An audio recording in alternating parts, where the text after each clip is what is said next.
Hi, everyone, and welcome. I am Maggie Goldberg. I am the president and CEO of the Christopher and Dana Reeve Foundation. I am a middle-aged blonde woman with Caucasian skin, silver earrings, and a blue sweater on. I am so glad everyone could join us today for our April Regional Champions webinar. First and foremost, thank you. We want to thank you. We know how busy life can get, and we truly appreciate you taking the time to be here. Your advocacy and commitment make a real difference, and we wouldn't be where we are today without you. I also want to recognize our former colleague, Kim Beer, who would normally be opening this webinar. She has moved on. She's no longer with the Reeve Foundation, although she's in close contact with us regularly, but she's moved on to a wonderful opportunity at the National Health Council in Washington, D.C. I can speak for my colleagues when I tell you that we were so lucky to work alongside with Kim. Her insights, her empathetic demeanor, her deep commitment to individuals living with disabilities has truly transformed our advocacy and public policy department these last few years. And we wish her nothing but success in her new role. We still have Gerard and Angel, who are rock stars in our advocacy department, along with our friends and consultants from Waxman Strategies who are joining us today. We know that these are really uncertain times in our country. And part of our goal today is to try and share as much information as we can and share actions that people can take. Things are changing day to day. And unfortunately, there are more things we don't know than we do know. But no matter what's happening, our mission remains the same, making sure people living with paralysis have the resources and support they need to live full, independent lives. That will always be our top priority. We are focused on our mission, and we're focused on our community members. We are not losing sight of the broader policy landscape. We will continue to defend critical funding and programs. We're also deeply engaged in other pressing issues impacting our community. The Reeve Foundation is actively working through our coalition partners to address many concerns for our community members. These include the ongoing challenges in air travel, Medicaid policy shifts that could impact access to care, changes to Section 504 and potential impacts on disability rights, proposed cuts to the congressionally directed medical research programs, also known as CDMRP, and most recently, the announcement from HHS to eliminate the Administration for Community Living. This raises serious concerns about how disability programs will be managed moving forward. These programs are essential for advancing bipartisan efforts that improve health, independence, and quality of life for people with disabilities, their families, and caregivers.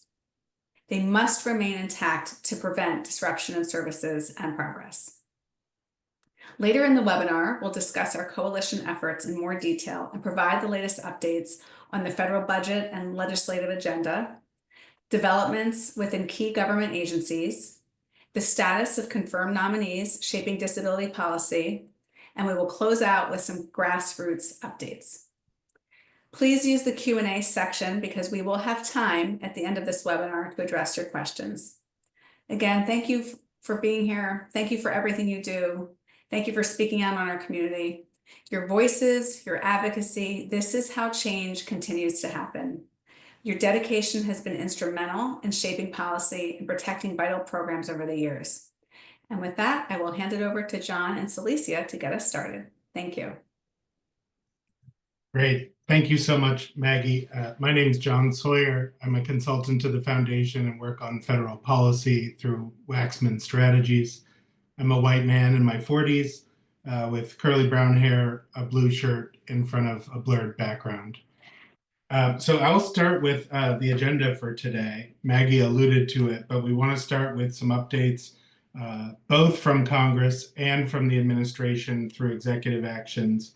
And we will continue then into updates from Angel through about all the different work the foundation's engaged in through coalitions.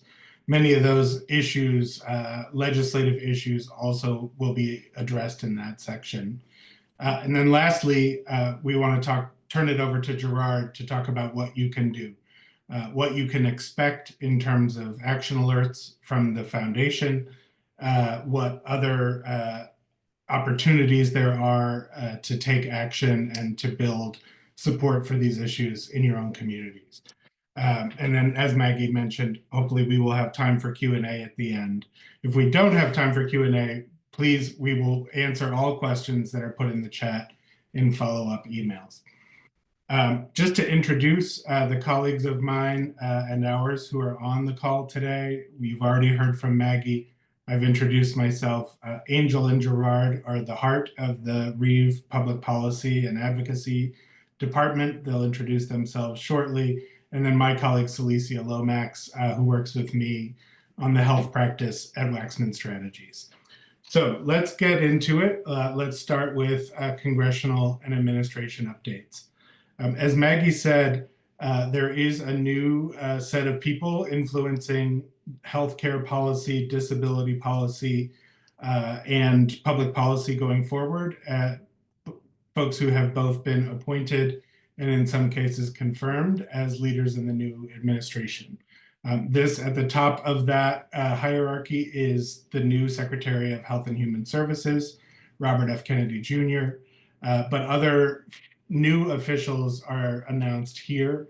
Of particular importance, I think Dr. Oz, who is likely to be confirmed this week as the new head of the Center for Medicare and Medicaid Services.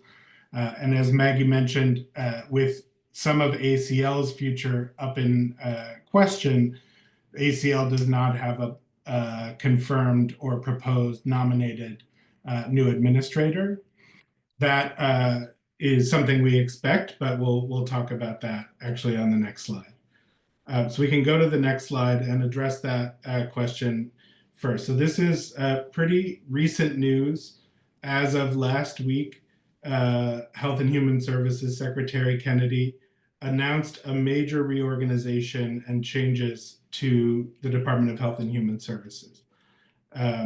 As folks know, HHS oversees many of the programs that we all care about, from the Paralysis Resource Center and the other ACL programs to research through NIH to Medicare and Medicaid.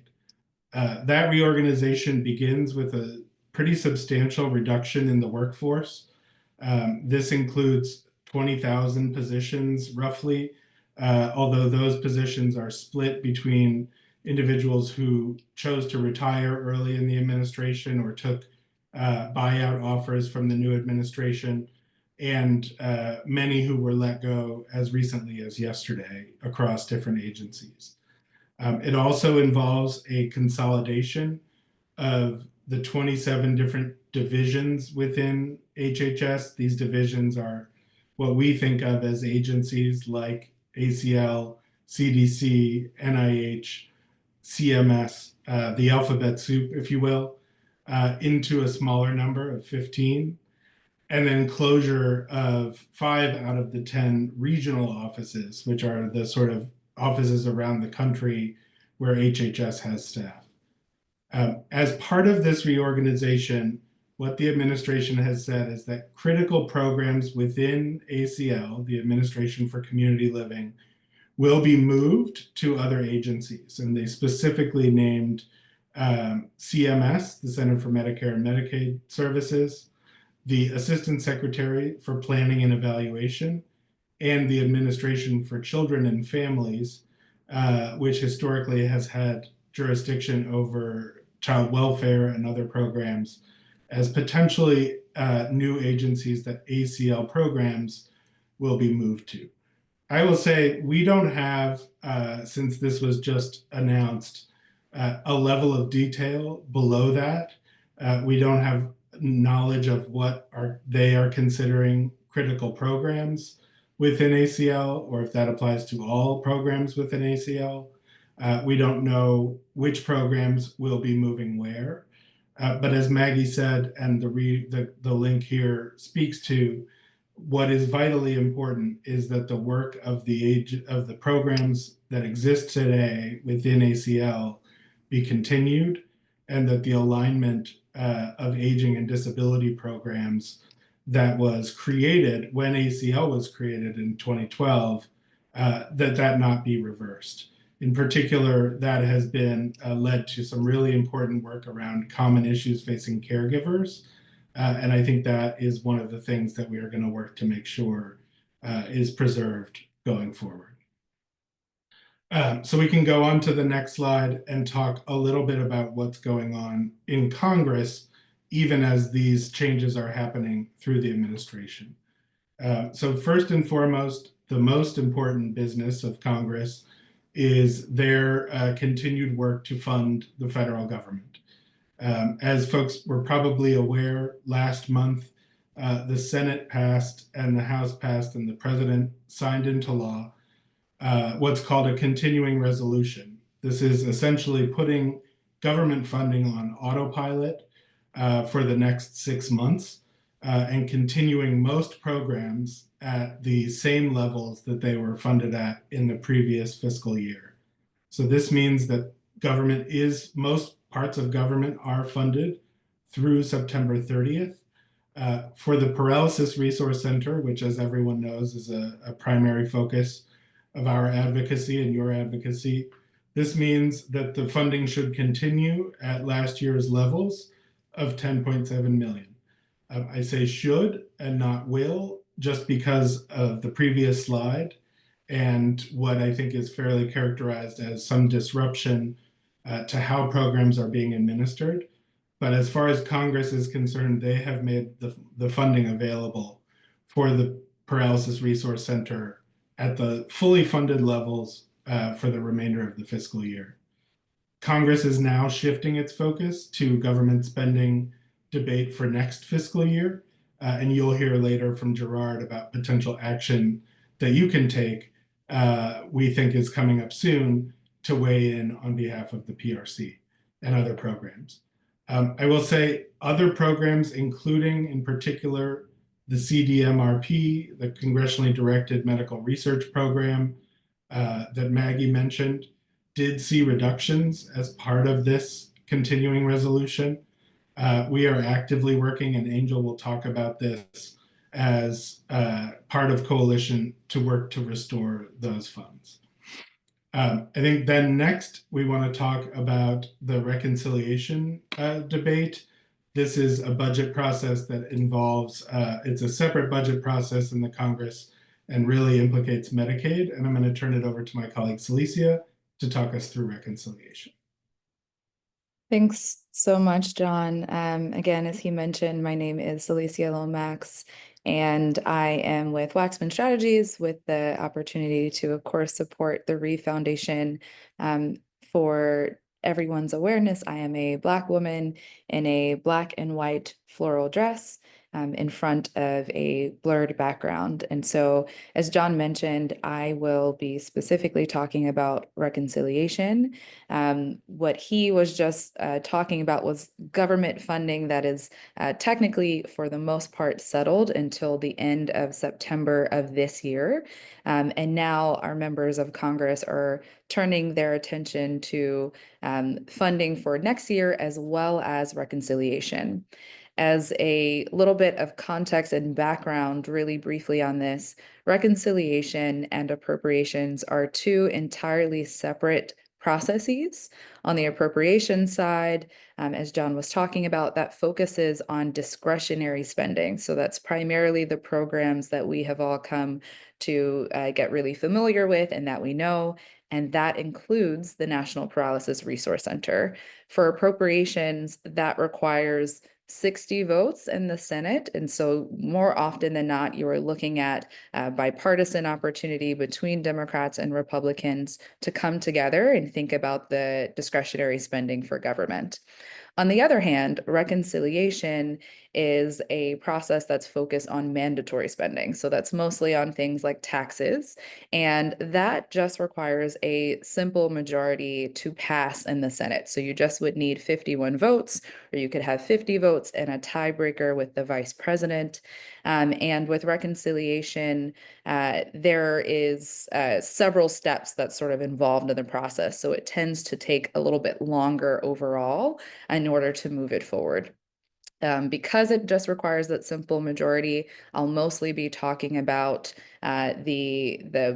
the process on the Republican side because they have the majority in both the House and the Senate. And right now, they're primarily focusing on passing this reconciliation to advance President Trump's main priorities that he's been focusing on. And one of them is extending the 2017 tax cuts and thinking about those spending reductions by putting them all into a single package. In this particular case, there have been some challenges around this because House and Senate Republicans continue to have disagreements over the top line numbers that are needed for them to have this reconciliation bill. And part of the reason why that is the case is because the 2017 tax cuts, if you're going to have cuts on one side, you also have to think about how that would be offset on the other side, how you think about savings as well as spending for policy priorities. And in this particular case, House and Senate Republicans are looking at different possible changes to Medicaid as a primary target for them to think about those savings to offset the continued tax cuts that would be happening. And there are various policy proposals that have been brought to the table by House and Senate Republicans in the Medicaid space. And of course, this is important to everyone within our community. Some of those proposals we've all come to be familiar with, such as work requirements. In order for someone to continue to be enrolled in Medicaid, they might have to report their work requirements to stay on the program.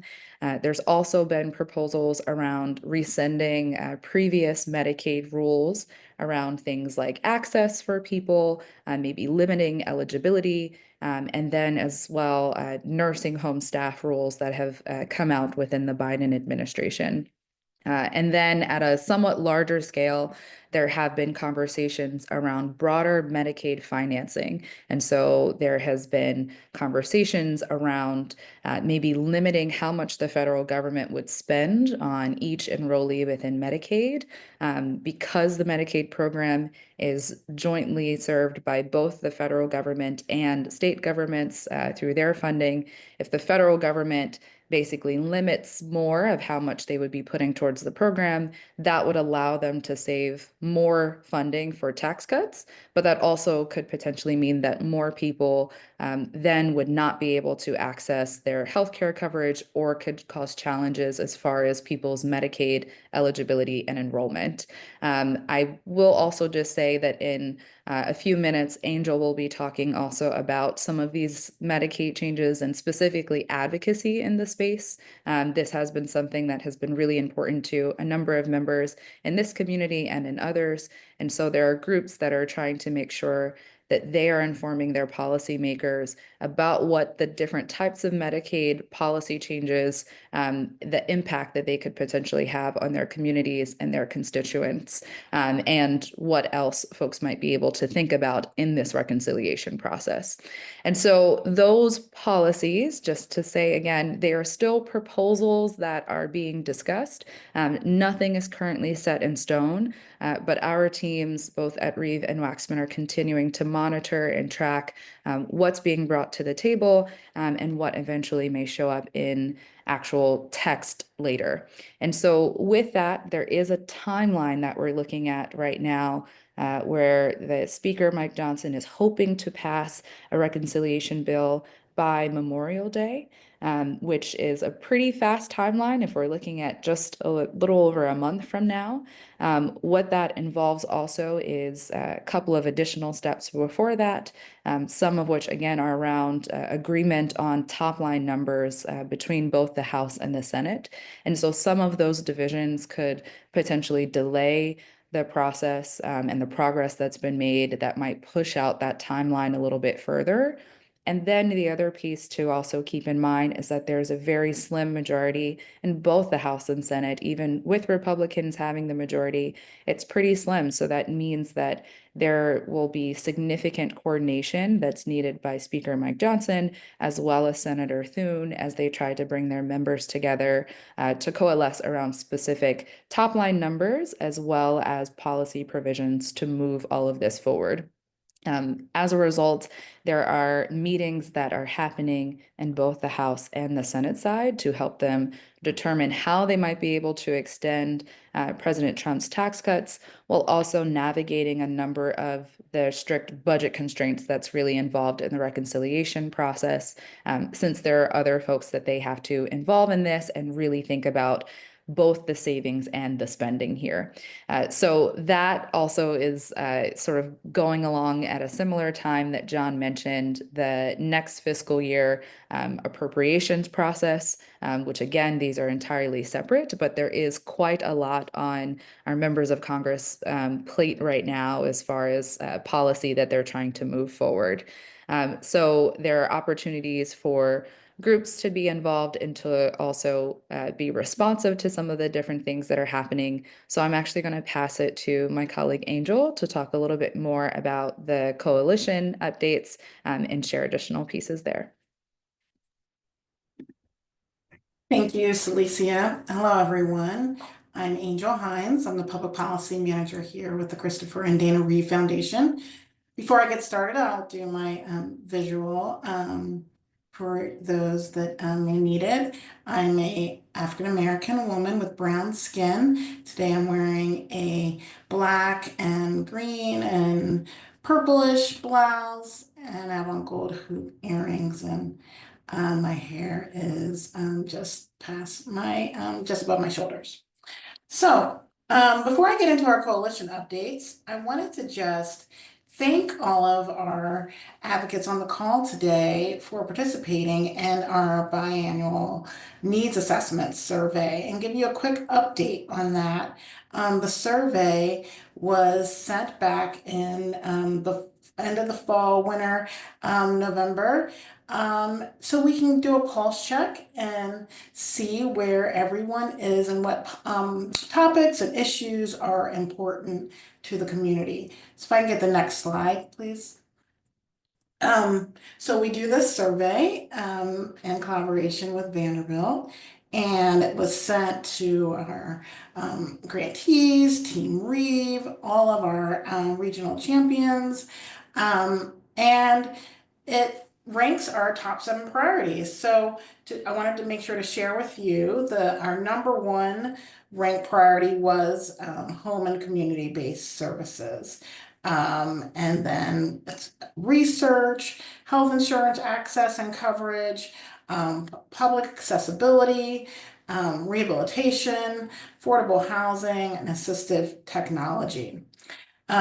These inform our priorities that we work on every year and also the coalitions that we participate in. So I thought it was important for you to see that as we go into talking about the coalition work that we've been doing here. So next slide. Okay. There is so much going on, as you heard previously from my colleagues and from Maggie when she kicked us off. So we wanted to share with you where we are in the community. Just to give you a big picture of all of the coalitions that we work with on a range, the broad scope of disability topics that range from accessible transportation, Social Security coverage, home and community-based services, and we are constantly monitoring the disaster relief and emergency preparedness, education. All of these things go into to the work that we're doing that we know that matters most to you, and as shown in our needs assessment survey. So I just wanted to call those out, and if you ever have any questions on a specific topic, you can reach out to me. And if I don't know, I can reach out to one of our coalition partners to see if we can help you take advocacy and action on a particular issue. Next slide. So Medicaid, as Alicia said, this is currently being taken up by Congress, and it's facing deep funding cuts by Congress. So Medicaid is the primary funder of long-term care and services and supports for people with disabilities, for their daily activities. And home and community-based services was our #1 priority that was responded by you. So we know that there are many people that want to take action on this, and advocates are working weekly. Caring Across Generations has been leading calls and meetings on the Hill. We, the Reeve Foundation, signed on to a joint disability community letter urging congressional leadership to oppose any Medicaid cuts, opposing work requirements, and any changes that would limit your eligibility. We're constantly monitoring this, and they want to hear from you. So if you're interested in sharing your story with any member of Congress or attending one of the Protect Medicaid events that are happening, please reach out to me and Gerard, and we can get you the necessary information so you can take action as a constituent. Next slide. Okay, I wanted to give background on Section 504. I just want to take a few moments for that because this has also been in the news lately. So I'll just start with a background on Section 504 of the Rehab Act. It prohibits discrimination on the basis of disability. Last year, we worked on submitting comments to an updated rule to Section 504. It was the first update to this rule in 50 years. So many of you submitted comments on this rule, and we were very pleased that when the final rule was announced, doing many updates to address the barriers to things such as accessible medical equipment so that people that live with paralysis or spinal cord injury can get the MRIs they need or mammograms. So this was a very important role for members of the community. Next slide. But in September, 17 states brought a lawsuit against the United States, and the states are listed there. And the lawsuit argued that the update for Section 504 was unconstitutional. And so they, in their complaint, did seek to have it ruled unconstitutional. On February 19th, 17 of the states did issue a joint statement. They wanted to clarify a lot of what was in the news because a lot of advocates were reaching out to their states on this issue. And they are saying that they do not seek to have 504 declared unconstitutional, but you should know that they have not filed an amendment to their initial complaint. So the case is currently paused for Trump administration review because it is a new administration and they are reviewing all of the rulemaking that happened under the Biden administration. But this is one that we are definitely monitoring. And I'm happy to help you take action on this as well. And there is a status report due from the 17 states later this month. So we should know more at the end of the month. Next slide. Oh, here's some ways to take action. DREDF, the Disability Rights and Education Defense Fund, they are the advocacy group that is taking the lead on this. And they have a wonderful website that keeps us updated on everything that's happening with this case and also provides ways for you to take action, and as well as NICL, the National Council on Independent Living. Gerard will be sending all of this out after the call, so no worries, we'll make sure that you get the information that you would like. Next slide. Accessible air travel. So in December, the Ensuring Safe Accommodations for Air Travelers with Disability, people with disabilities using wheelchairs, final rule was issued by the Department of Transportation. We haven't met since this, so I really just want to thank all the advocates for all of their work over many years for this rulemaking. It included a wide-ranging list of protections for airline passengers with disabilities. But I do have to report out that the airlines, Airlines for America, along with various airlines, they have challenged this final rulemaking. A few weeks ago, on actually just like last week, March 20th, Paralyzed Veterans for America, they did file a motion for leave to intervene in this legal challenge. So they filed to attempt to disrupt the airlines from stopping the enforcement of this rule.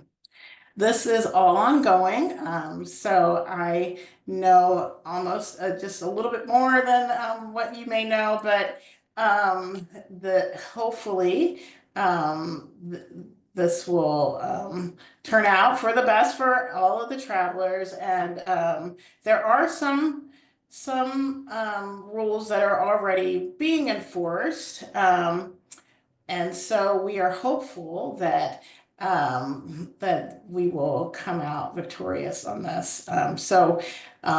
I will definitely keep you all informed on this as well. So next slide.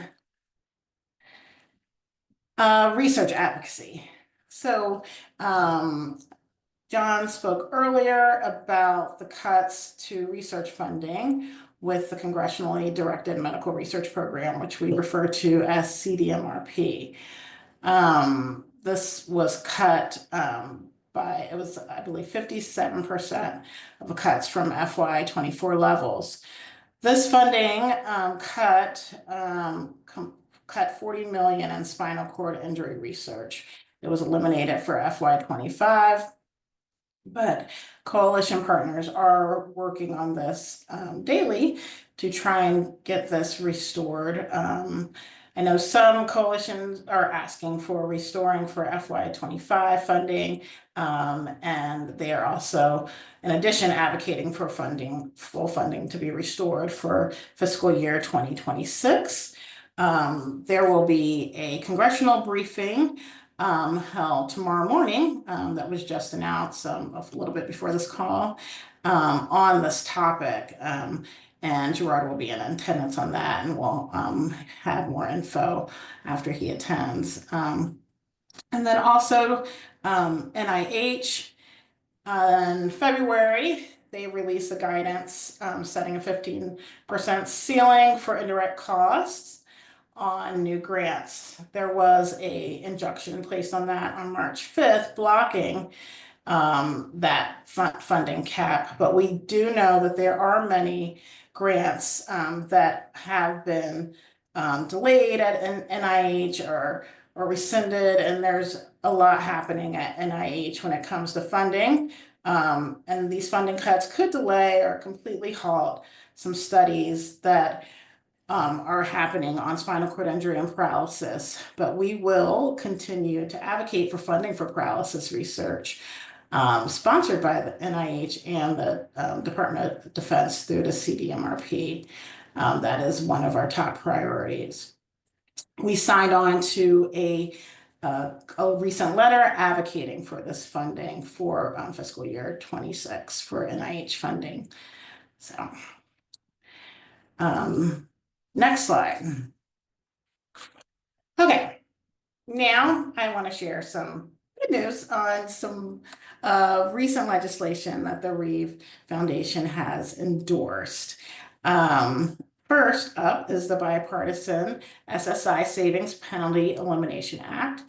This was recently reintroduced. It's a bipartisan bill that's seeking to update the outdated asset limits. So this would raise the asset limit for individuals to 10,000 and the asset limits for couples to 20,000, and to help correct a harmful marriage penalty.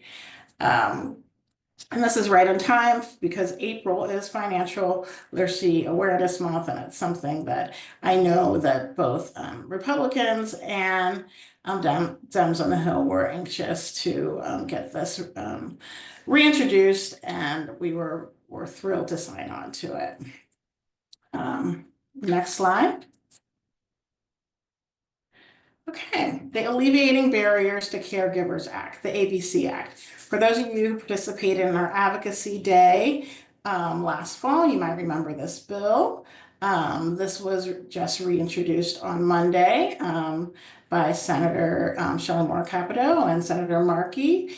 And it's seeking to streamline the policies and eliminate those administrative barriers that really affect particularly our caregivers that spend a lot of time on these issues. So this bill would require CMS and the Social Security Administration and CHIP to review the eligibility process and procedures and forms to reduce those administrative burdens. This is one that I believe is truly bipartisan, and we are thrilled to support it again. Next slide. And this is a new bill, finally. The last bill that we introduced or endorsed that was recently introduced was introduced by Representative Steve Cohen from Tennessee, the Mobility Means Freedom Tax Credit Act of 2025. It's supported by many of our coalition partners. And it would provide a 50% tax credit on the out-of-pocket costs for up to 3 mobility devices per calendar year. It covers wheelchairs, braces, walkers, crutches, orthotics, and prosthetics. So this is brand new. I know they're working on taxes right now on the Hill. And this is one thing that Representative Steve Cohen wanted to get introduced as they start taking up the new tax bill. That was a lot, and feel free to send me any questions on one of the many things that I just talked about. I'm always happy to chat. Gerard.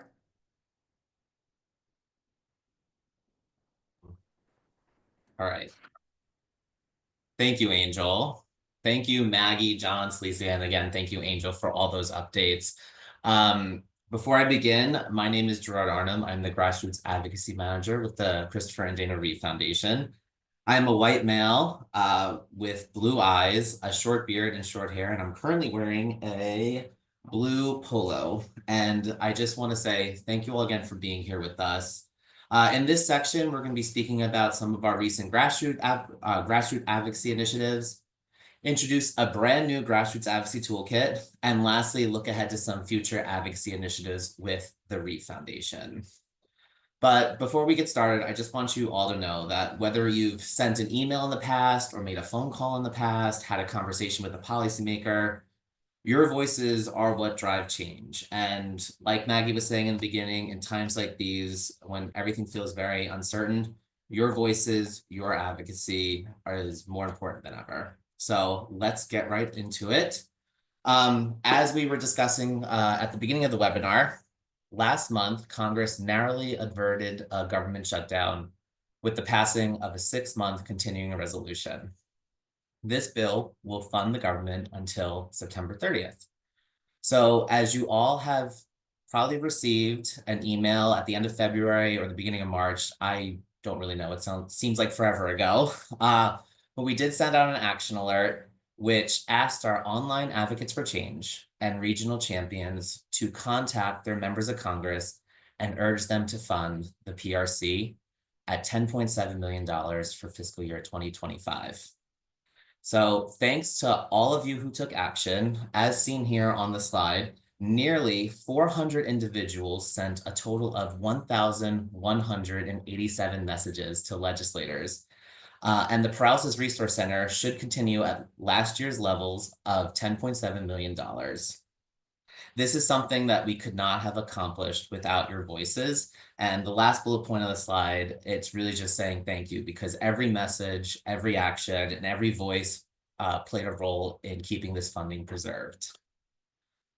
So I'm really excited to talk about this slide, because to build on this momentum, we obviously need the right tools.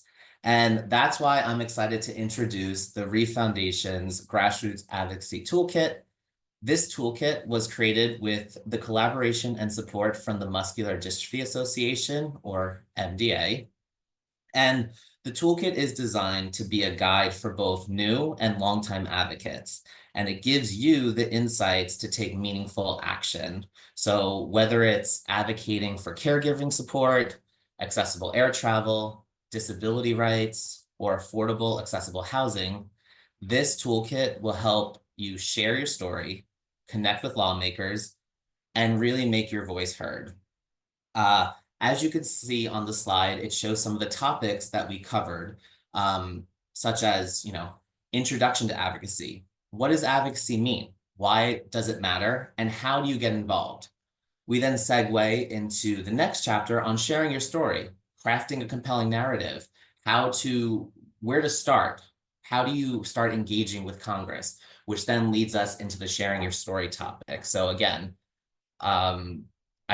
which leads us into the caregiving and certain types of policies that both the Reeve Foundation and MDA share the same feelings on, basically. So we talk about for the caregiving section, some policies, resources, and legislative solutions for caregivers and what Congress can do.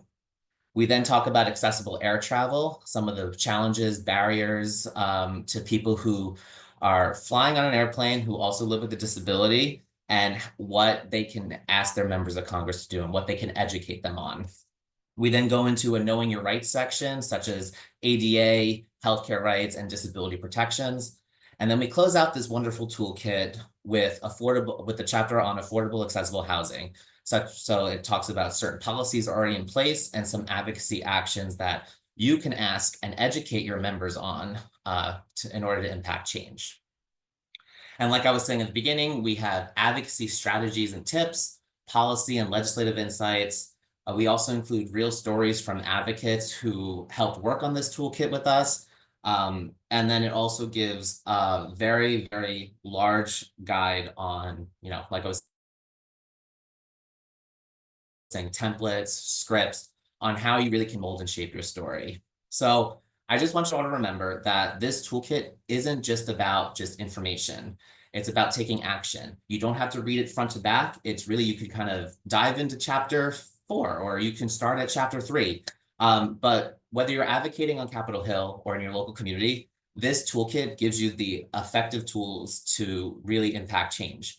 And I do have a QR code on the screen because the toolkit is available in both print and digitally.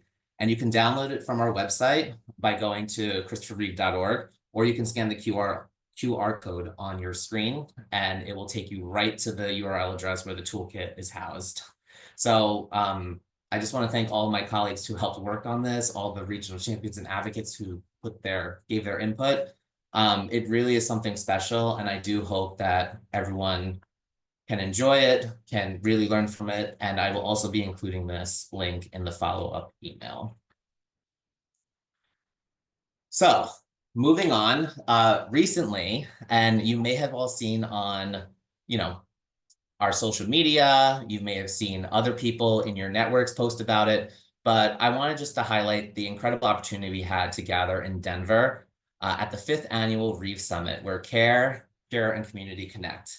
It was really such a wonderful event, filled with a lot of passionate advocates, very engaging discussions, and real action steps that people can take in their own local communities. So at the summit, we also hosted a disability advocacy panel. It was discussing the history and impact of grassroots advocacy. My colleague Kelly Lamb and I also offered attendees some helpful insights for effective communication with lawmakers, which, again, I'm going to plug the Grassroots Advocacy Toolkit, can be found in chapter 3 of the toolkit. So it was really a lot of fun to really discuss and kind of go into the tips and tricks on communicating and being an effective advocate. Tobias Forrest, star of Daruma, was the MC of the summit, and Reagan Linton from the Reeve Foundation's Public Impact Panel led a powerful discussion on disability representation in the arts. We also had a special session on state advocacy where we were joined by Colorado Lieutenant Governor Dana Primavera, Colorado House Minority Leader Rose Puglisi, former Arizona State Representative Jennifer Longdon, and it was also moderated by former Colorado State Representative David Ortiz, who also gave a very compelling keynote speech on disability advocacy.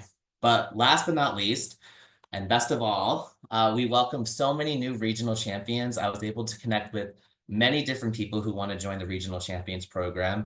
And when you do get the follow-up email, I will obviously have my email address in it. And if you're interested in joining the program, you can either put your email address in the Q&A section, or you can reach out to me and respond to the follow-up email, because we would always love to welcome new regional champions.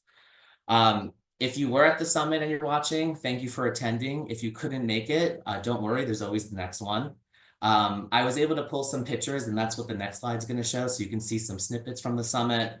We also published some short video reels on our YouTube channel last week, and I will also can send the link in the follow-up email as well. But again, this is just to show you the energy and the vibes basically from Denver. It was a lot of fun, and I really just appreciate meeting everyone there. So looking forward to next year. Again, these are just a quick, I won't spend a lot of time on this slide, but again, these are just some snippets. Again, it was very community oriented, and it was just so wonderful just to connect with different people from around the country. So as we look ahead to fiscal year 2026 appropriations, in the coming weeks, there's going to be a Dear Colleague letter circulating the House of Representatives. This letter will be led by Representatives Brian Fitzpatrick from Pennsylvania and Representative Nikema Williams from Georgia. We will be launching an action alert, which will ask our online advocates for change and regional champions to reach out to their House members and urge them to sign on to the letter to support the Paralysis Resource Center in fiscal year 2026 at level funding of $10.7 million. And for those of you who have been longtime advocates with the Reeve Foundation, last year we secured 27 signatures in the House, and we definitely want to increase those numbers this year. So please keep a lookout. We'll be sending out a mass email whenever that action alert goes live. Last up on the slide is information for the next Regional Champions Coffee Session. It's currently scheduled for Tuesday, April 29th, 2025 at 3 p.m. Eastern Time, which I believe is in about 4 weeks or 3 weeks from now. I just want to remind everyone that one of the most powerful parts of grassroots advocacy is learning from each other. So I like to do these coffee sessions to have 4 regional champions to have the opportunity to connect, exchange ideas, and hear what's working in different communities across the country. So, you know, if one regional champion from, let's say, California has a certain advocacy strategy that's been successful for them, you know, if you're at the coffee session, which I will include the Zoom link in the follow-up email, it's always great to, you know, share that with others from maybe someone from Delaware or someone from Vermont. But please, you know, keep an eye out on your inbox. I will include it in the follow-up email, and I'll also include more details in my next Regional Champions newsletter. So before we wrap up, I just want to say thank you all again for joining us. I know we presented a lot of information today, and so much new information comes out each and every day that it can be hard to really consume everything. But we will all get through this, and we will all come out stronger on the other side.